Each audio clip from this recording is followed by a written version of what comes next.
Hello दोस्तों, नागरिक के अधिकार और कर्तव्य हमारे संविधान में निहित है। अब प्रश्न है, संविधान क्या है? प्रत्येक देश का एक संविधान होता है। यह संविधान उस देश का कानून होता है, इसलिए उसे उस देश का आधारभूत कानून कहा जाता है। यहाँ यह जान लेना जरूरी है कि सरकार के 3 अंग कौन कौन से हैं। पहला अंग होता है व्यवस्थापिका, यह काम कानून बनाता है। दूसरा अंग होता है कार्यपालिका, यह कानून की बात न मानने वाले को दंड का निर्धारण करता है।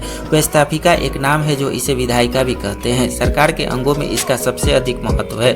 यह मुख्य कार्य कानून बनाना है। इसे कानून पर ही संपूर्ण सरकार पर सफलता निर्भर करती है। यदि कानून जनहित में नहीं है तो यह साफ है कि कार्यपालिका और न्यायपालिका अपने काम ठीक ढंग से नहीं कर सकती है। इस प्रकार सरकार पूरी तरह से अपंग विकलांग हो सकती है। पालिका सरकार का एक महत्वपूर्ण अंग है। यह व्यवस्थापिका द्वारा बनाए हुए कानूनों को लागू करती है। फिर कानूनों के आधार पर ही सरकार का कार्यकलाप चलते हैं। इसके अंतर्गत सरकार के वे सभी अधिकारी और कर्मचारी शामिल है जो व्यवस्थापिका और न्यायपालिका के सदस्य नहीं होते हैं। इसके स्पष्ट होता है कि भारत में राष्ट्रपति से लेकर चपरासी तक सभी कार्यपालिका के सदस्य हैं। आम लोग इसके बारे में प्रयत्न ज्ञान नहीं है, इस कारण वे इसका एक सीमित अर्थ लगाते हैं। न्यायपालिका का लोकतंत्र में विशेष महत्व है। यह सभी जानते हैं कि लोकतंत्र आधार स्वतंत्र और सम्मान का सिद्धांत है। फिर इन दोनों सिद्धांतों की रक्षा की बात होती है। इसके लिए न्याय व्यवस्था अपने कानून को लेकर हर समय तैयार रहती है।